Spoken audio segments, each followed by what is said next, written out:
As I'm sure most of you agree with me because you clicked this video, Parks and Recreation is a hella dope show. The reason I like it is because every single one of the characters is just bomb diggity bomb. Literally everybody is exactly the way they need to be, bar Ann Perkins. So I'm not a fan of Ann Perkins. I think in a series that just has home run after home run of cartoon characters turned real life, Ann Perkins is kind of the not really fun straight man real person character. Anyway, my point is I wanted to see if other people who watch the show agree with me that Ann isn't great. I recently put out a video called In Defense of Ann Perkins, and I found that Ann consistently ranked significantly lower than the rest of the main cast of characters, so I made a little video defending her against the writers. And in researching this, I found this place called Ranker.com. So what Ranker.com is, it's a place where people can post lists, and then the general audience can come and vote through the list, and then you can see empirically what is the best or what is the worst, or at least what's the fans' favorite and what's the fans' least favorite, doesn't matter. Anyway, there's one about Parks and Recreation. And I thought this list looks kind of interesting and comprehensive.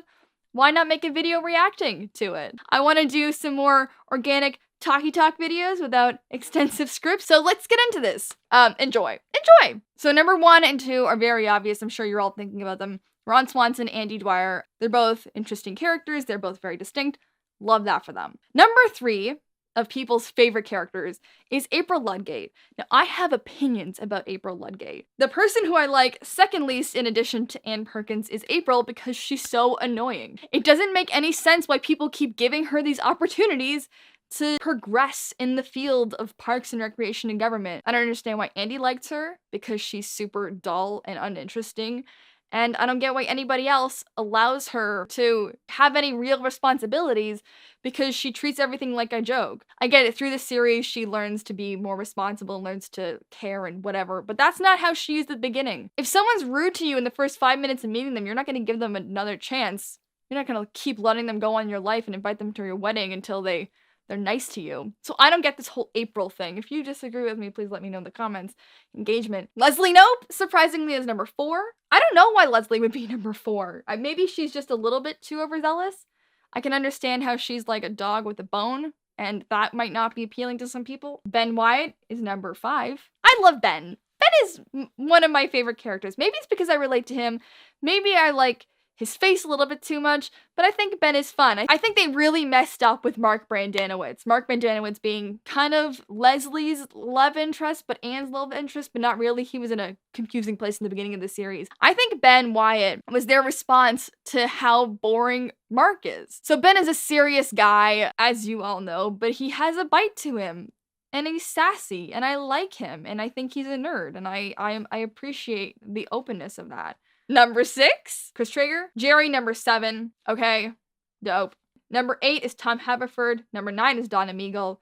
I don't like either of them either. I think that they're most superficial, which I get it, it's their shtick. I think the idea of just being a shallow character as a baseline while throwing in good examples of how they're good people isn't enough. I don't connect with shallow characters. And by shallow, I don't mean they're shallow as in two-dimensional. I mean they're shallow as in that's basically where their interests lie. I'm adding April into there too. I think because the show goes so deep into the idea that these characters are caricatures of people where they have very exaggerated features or exaggerated traits, because of that, they exaggerate the negatives too much. And they make it so that they're not just unrelatable, but they're unlikable. Which can be entertaining. It can be funny, but I also find that those characters are the least funny. Like, Tom gets the least funny jokes, and he doesn't make sense. Okay, let me get this. I don't get why Ann and Tom started dating. Because Ann is so real. Anytime they put her with someone who authentically fits into the show, like the douche or Tom or Chris Traeger even, it feels like she has bad judgment. Not because any of these people are inherently horrible. I'm sure Tuttleman, the douche, was great below the surface when you really got to know him. And Chris Traeger seemed like he was a good guy. But they're just so outlandishly cartoonish that it doesn't make any sense for her to be with any of them. This is just really turning into me discussing what I wanted to discuss in the Ann Perkins video, but couldn't because it didn't fit in the thesis. So we're gonna keep going. Number 10 and 11 are Champion, the three-legged dog, and Little Sebastian. Now, I'm sure some of you are wondering, if you didn't watch my original video, where's Ann? We're already at number 11, and where's Ann? Well, Ann is number 12. Ann is below literal farm animals and Jerry Gergage, Gary Gergage, Larry Gerbage. I get it, as much as it's sad for me to say that because Ann is a huge part of the series and being the straight man for everyone else, she deserves to be number 12. ugh. Actually, she deserves to be lower. I think almost every single one of the characters below her should be above her, including number 13, Bobby Newport. I liked him. He was one of the more shallow characters in the show that actually had a little bit of likability to him, and I think it's because he's such a puppy dog, and he didn't seem very malicious. So while the other characters I was talking about before that fit into this category, like Donna and Tom and April, are selfish in terms of how they act or their base characteristic, Bobby Newport was just naive and cute. And also Paul Rudd doesn't hurt the fact that he was likable. John Ralphio Saperstein is number 14, which I don't know why he's not higher because he's hilarious. John Ralphio doesn't need a reason for being. He's just amazing, and I can't believe that I would say that because I would hate him if I knew him in real life. Number 15 is Perd Hapley. Perd's a funny one, but I also think Perd's jokes are too one note, and that one note isn't funny past 2 seconds of watching him. And it's really unfortunate because when you watch these panels, they get Perd Hapley, the guy who played Perd Hapley, to sort of intro everyone as a inside joke for people, or because this guy needs work. I don't know who he is. I'm not here to judge. But they let him go on for so long. It's just like 5 minutes of him doing Perd Hapley, and like, I get it. Perd Hapley, that out-of-touch news anchor, is funny, again, for the first 30 seconds you're hearing him, but he's not, let's do a whole shtick at the president's correspondence dinner. Maybe that's just me. Maybe I'm just angry. Maybe that's just my thing. Tammy 2 is number 16. I have nothing really to say about Tammy 2. I thought she was hilarious with Ron, but that's what I have to say about Tammy 2. Number 17 is Barney Varm. Barney Varm is the accountant that keeps popping up through the show and keeps trying to hire Ben. Now, I have a soft spot for Barney because there are 2 characters that I feel like I relate to most from the show. One is Ben Wyatt. The second is Barney Varm, and I love him so much. He's just so innocent, and I wish he would be there more, and it hurts my heart every time Ben doesn't go to his office. And I know this isn't a unique thought, but I'm just saying it out loud because this is the video we're in. Number 18 is Jennifer Barkley. She was in the exact amount of time she needed to be and not a second more, which I feel is a testament to the show knowing where she belonged and where she didn't belong. Also, I hear she's in WandaVision, a show I have not seen. I know I should watch it. Number 19 is Ethel Beavers. Nothing really to say about her. Number 20 is Diane Lewis. Diane, I think, should be lower on this list. Diane is one of the only characters where I feel like she is in the wrong place in this organization of people. Because as strong as she was, and as cool as she was, and as influential as she was in Ron's life, not a fan of her as a character? No. How she was told to act. I'm not a fan of the imitation Ron. I'm fine if she's a serious woman who's her own thing, but I'm not fine with them trying to get her to replicate him. If that makes any sense. Gail Gergich is 21, and I get why. It's because she's helping to feed into this idea of the stereotype of the overweight man dating this beautiful, skinny blonde woman. But at the same time, her as a character is not inherently interesting. I didn't want to watch her on screen. I had enough of her when I saw her the first time. So why people would rank her at 21 baffles me. Because if we look at her as a whole in terms of how she adds to Jerry, sure, she should be at the spot she is on the list. But individually, she's not a 21. She's more like a 34, I think. You can vote on these. I'm gonna vote her lower. I did it. 38% agree with me that she shouldn't be where she is on the list. Chief Ken Hotate is number 22, and I feel he should be higher on the list yet again. I don't understand why Diane and Gail got to be above him. His role was hilarious, it was underutilized, and he added depth to Pawnee. He could have been used for so much more in so many other episodes, and I wish he was. And that's all I'm gonna say about that. Number 23 is Joan Calamezzo. Joan Calamezzo made me unnecessarily angry through the show, because I know so many Joans. They're really nice to you if you kiss their ass, but if you don't, they're just like a super cold jerk, and it bothered me. I mean, great representation of somebody like that. She was the impetus for one of my favorite lines for the entire series, which I will play now because I don't want to say out loud. I'm gonna go powder my nose, amongst other things, if you know what I mean. She gonna powder her vagina? That joke alone made her worth it. Also, welcome my bottle. Audience, Bottle, nice to meet you all. Not sponsored by BottleWorks, but BottleWorks, if you do want to sponsor me, please, I've been carrying around my little buddy for 3 years now, and he's my favorite thing. So, Hi, come at me. Number 24 is Councilman Jeremy Jam. Jeremy Jam should have been number 1 on this list. Jeremy Jam is one of my favorite characters. Not just because he looks like my dad, which he very much does, as I will show you here. You've been jammed. Did he do the you just got jammed thing? See, it was worth it. It was worth it. But not only is he outrageous, he also has this weird little soft side. The idea that Leslie is his best friend was adorable. And I know these aren't really hot takes that I'm throwing out here, but I just thought it was cute. He was a monster, sure, but like, who am I to judge? As I'm sure I've said before, unless I've edited that part out. Who am I to judge? Number 25 is Mona Lisa Saperstein. She should again be hired. Did you know that the person who played Mona Lisa Saperstein, Jenny Slate, was in an off-again, on-again relationship with Chris Evans? I'm not happy that they're not together anymore, but I'm just very surprised. Not because she's not beautiful, I'm just surprised. I would never expect it, is what I'm saying. Chris Evans and her don't seem like they're each other's types, but I'm glad that they worked out for a little bit. This doesn't relate to the list. Anyway, she's great. Number 26 is Brandy Max. She's Brandy Max. It's weird. I feel like the first little bit, it was easy to comment on because there's so much about Ann Perkins that I could talk about because apparently I'm obsessed with Ann Perkins and just the rest of the characters. It was fun to dish on for a little bit. But as you go lower on the list, it's all arbitrary because a lot of these characters are just good characters that were there for a little bit. Number 27 is Oren. You know? Oren, the guy that kind of looks like me. Me and him are 27. I'm lumping me and him together. Number 28 is Shauna Malwae-Tweep. Now let me tell you something about Shauna Malwae-Tweep. First off, she was like in her early to mid 20s during the show, at least the character was.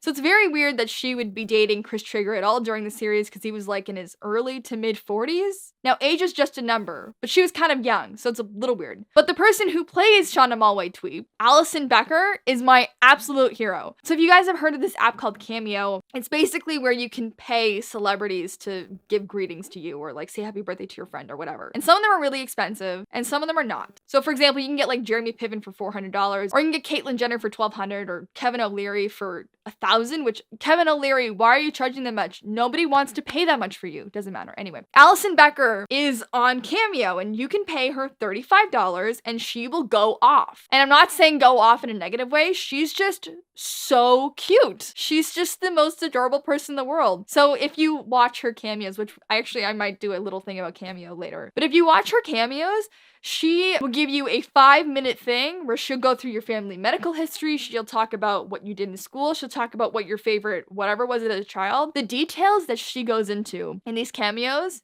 the depths that she goes, the effort that she puts into these things is insane. So if you have $35 and a dream of having Shauna Malwae-Tweep talk to you, I recommend you spend that $35 to get Allison Becker to say happy birthday to you or congratulations to you or just like say hello for if you're having a bad day. Number 25 is Councilman Hauser. You know, the guy that's constantly on Leslie's side, but not really on Leslie's side, and like he's just around. He's number 29. Number 30 is the douche.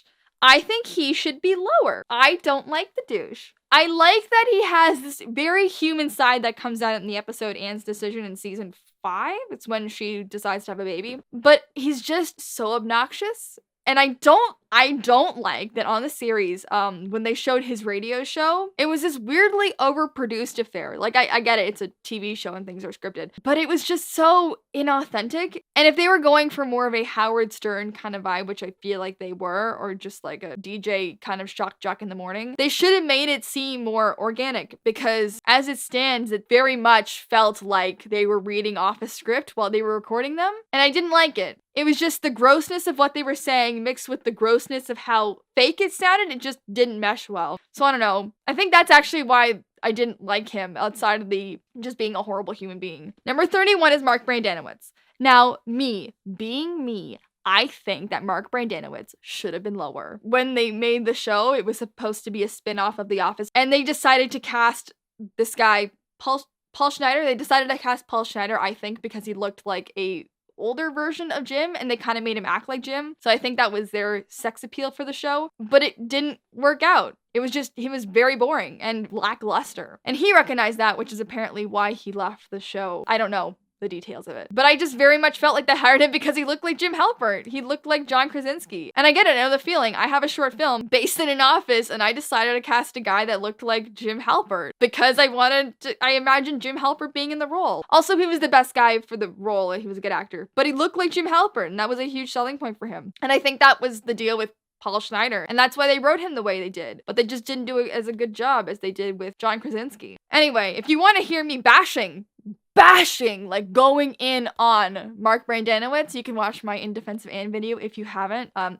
also link in the cards. Number 32 is Dave Sanderson. Now, Dave Sanderson is Louis C.K.'s character. Again, if you're here for my Ann Perkins thing, you're gonna have heard what I'm about to say, but I'm just gonna say it anyway. I get why Louis C.K. would be number 32. He did a whole bunch of stuff that I don't want to get into, and I don't want to be the one to explain to you if you haven't heard about it. But him as a character, funny, a good take on a policeman, being a policeman outside of being a policeman, jokes. He should have been higher than Mark Brandanowitz. Number 33 is Marlene Griggs-Nobe, Leslie's mom. She should have been higher. I don't understand why Gail Gergich, a character who said all of 3 lines, gets to be number 20-something, but Leslie's mom, a strong, spicy character, is put so low. I honestly couldn't give you an explanation for it. Maybe because she's a hard ass and people see their own hard ass mothers in them, but I don't know. I like her. I think she should be higher. Okay, now we're getting to the last 2. Number 34, the second last one, is the artist genuine. Like the actual artist genuine. Why is he number 34?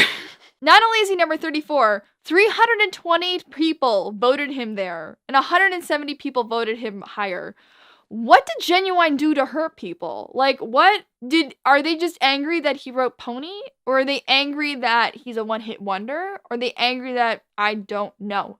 I don't know. This is what I need you to tell me in the comments why you think Genuine was number 34. Maybe it's because he was a bad actor and he wasn't genuine enough. Ayo! High five. Whoo. Whoo.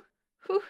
Whoo. And the last one, number 35, is Tammy 1. Ron's babysitter turned school teacher turned lover turned wife. Like, I don't get why she's last. I like Tammy 1. I like all these characters. Again, they're all kind of arbitrary. Past Anne, where these people land on the list is just by matter of the people that found this list and are voting for them because they're all pretty good. Minus Gail. We know how I feel about Gail. And the douche. We know how I feel about the douche. But yeah, I'm trying something new right now, and I will continue to try something new on this channel. So if you want to keep seeing me and hopefully get better at speaking off the cuff, please subscribe and also put comments down below about what you want to hear me talk about or what I can look at or other things of that nature. Also, check out that Ann Perkins video that I was talking about in defense of Ann Perkins. Link it below. And that is it. Goodbye.